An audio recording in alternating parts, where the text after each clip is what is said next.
ఇవాళ ఈ ప్రజలకు ఏం కావాలనో నేను ఎక్కడున్నా సరే, నేను కొడంగల్లో ఉన్నా, కొండరెడ్డిపల్లిలో ఉన్నా, హైదరాబాద్ లో ఉన్నా, ఢిల్లీలో ఉన్నా, నిత్యం పడుకున్నా లేచినా నా ఆలోచన, నా ధ్యాస, నా మనసు, నా మొత్తం కొడంగల్ మీదనే ఉంటది, మీ చుట్టూ ఉంటది.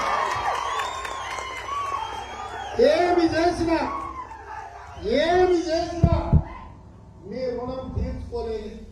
ఇవాళ రాష్ట్రానికి నాయకత్వం వహిస్తున్నా అంటే మీరు చల్లగా గుండెల్లో పెట్టి చూసుకున్నాను.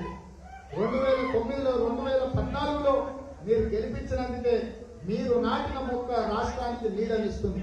ఇవాళ మీ బిడ్డగా నేను సంతకం పెడితే 119 నియోజకవర్గాల ఎమ్మెల్యేలను నిలబెట్టేంత శక్తి నాకు వచ్చింది.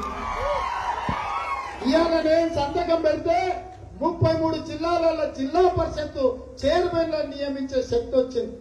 ఇవాళ నేను సంతకం పెడితే DCMS బ్యాంకులను చేసే శక్తి వచ్చింది. నేను సంతకం పెడితే 17 మంది ఎంపీలను ఎలక్షన్లో నిలబెట్టే శక్తి సామర్థ్యం నాకు వచ్చింది. ఇది నా గొప్పతనం కాదు, ఆ గొప్పతనం మీది. మీరు గుండెల్లో పట్టి చూసుకున్నారు, మీరు భుజాల మీద మోసింది, మీరు కష్టపడ్డారు, మీ చెమటను రక్తంగా మార్చి మీ ప్రాణాలను సైతం వదిలి ఆఖరి ఊపిరి వరకు మీరు కొట్లాడిలో మీరు నన్ను గెలిపించారు. కాబట్టి ఇవాళ నాకు ఈ హోదా వచ్చింది. ఈ వేదిక మీద ఉన్న మీ ముందర నిలబడి మాట్లాడుతున్నా. ఇవాళ ఈ రాష్ట్రానికి నాయకత్వం వహించే అవకాశం వచ్చింది. ఇవాళ ఈ గొప్పతనం అంతా కొడంగల్ ప్రజలు, కొడంగల్ పేదోళ్ళది, కొడంగల్లో ఉన్న బడుగు బలైన దళిత గిరిజన మైనారిటీ వర్గాలది. మీరందరూ కలిసి కష్టపడి గెలిపిస్తేనే నాకు ఈ హోదా వచ్చింది. ఏమిచ్చినా నేను మీ రుణం తీర్చుకోలేను.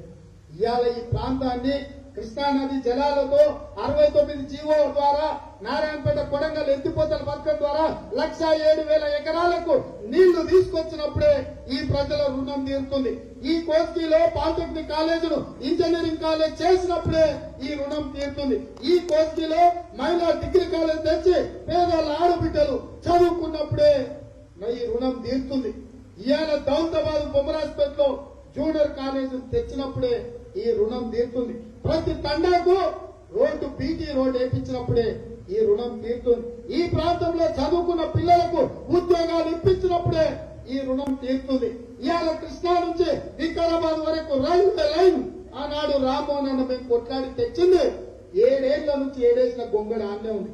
ఇవాళ కృష్ణా వికారాబాద్ రైల్వే లైన్ వేయించినప్పుడే ఈ రుణం తీరుతుంది. ఇవాళ కొడంగల్లో సున్నపు రాయి అపారమైన గనులు ఉన్నాయి. అక్కడ సున్నపు ఫ్యాక్టరీని తెచ్చి ఈ పేదవాళ్లకు ఉద్యోగాలు ఇప్పించినప్పుడే ఈ రుణం తీరుతుంది. ఇవాళ ఇంత మొత్తం తీరాలి అంటే మళ్ళీ కాంగ్రెస్ పార్టీ గెలవాలి, ఈ రాష్ట్ర భవిష్యత్తును మార్చాలి. ఇవాళ గజ్వేల్ ఉన్నాడు, మాకు ముఖ్యమంత్రి ఉన్నాడు, మాకు అభివృద్ధి చేస్తున్నాడు అంటాడు. సిద్దిపేట ఉన్నాడు, మాకు మంత్రి ఉన్నాడు, మాకు అభివృద్ధి చేస్తున్నాడు అంటాడు. సిరిసిల్లలో ఉన్నాడు, వాడయ్య ముఖ్యమంత్రి, వీడు మంత్రి, వాడు అభివృద్ధి చేస్తున్నాడు అంటాడు. నేను అడుగుతున్నా, మీరు ధైర్యంగా మా కొడంగల్కు ఈ రాష్ట్రానికి దశాదిశ నిర్దేశించే నాయకుడు ఉన్నాడని మీరు చెప్పుకునే రోజు వస్తుంది.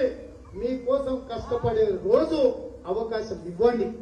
మీకోసం సేవ చేసినప్పుడు, ఈ ప్రాంతాన్ని అభివృద్ధి పదం వైపు నడిపించినప్పుడు, ఈ పేదల కళ్ళల్లో ఆనందం చూసినప్పుడు, ఈ రైతులు పండించిన పంటకు గిట్టుబాటు ధర వచ్చినప్పుడు, ఈ ప్రాంతంలో చదువుకున్న యువకులకు ఉద్యోగాలు ఇప్పించినప్పుడు, ఈ ప్రాంతంలో చదువుకునే పిల్లలకు పాఠశాలలు కట్టించినప్పుడు, ఈ ప్రాంతంలో ఉన్న తండాలకు బీటీ రోడ్ నేర్పించినప్పుడు, ఈ ప్రాంతం నుంచి వలసపోయి బొంబాయిలోనో లేకపోతే మన పూనాలోనో వలసపై బతుకుతున్న మా లంబాడి సోదరులు వెనక్కొచ్చి ఇక్కడ ఆత్మగౌరవంతో బ్రతికినప్పుడే మనం నిజమైన అభివృద్ధి. ఈ అభివృద్ధి చేయడానికి, మీ ఆత్మగౌరవం పెంచడానికి మీలో ఒక్కడిగా, మీ బిడ్డగా నేను ఢిల్లీకి ఎదిగినా మీ బిడ్డను తల్లికి బిడ్డనే, ఢిల్లీకి రాజైనా తల్లికి బిడ్డనే అన్నట్టుగా నేను ఎక్కడున్నా ఈ కొడంగల్ కోసం, కొడంగల్ కుటుంబ సభ్యుల కోసమే అహర్నిశలు తాపత్రయ పడుతుంటా. మిత్రులారా, మీరందరూ గుర్తుపెట్టుకోండి, మీకు నేనున్నా, నాకు మీరున్నారనేది నా ధైర్యం. హాయ్ ఫ్రెండ్స్, మా టుడే టుమారో యూట్యూబ్ ఛానల్ చూస్తున్నందుకు చాలా థ్యాంక్స్. మరిన్ని లేటెస్ట్ వీడియోస్ కోసం వెంటనే సబ్స్క్రైబ్ చేయండి. అలాగే ఈ బెల్ ని కూడా రింగ్ చేసేయండి. మా నోటిఫికేషన్స్ అన్ని మీ మొబైల్లో వస్తాయి. అలాగే మా వీడియోస్ మీకు నచ్చితే లైక్ చేయండి, షేర్ చేయండి, నచ్చకపోతే కామెంట్ చేయండి.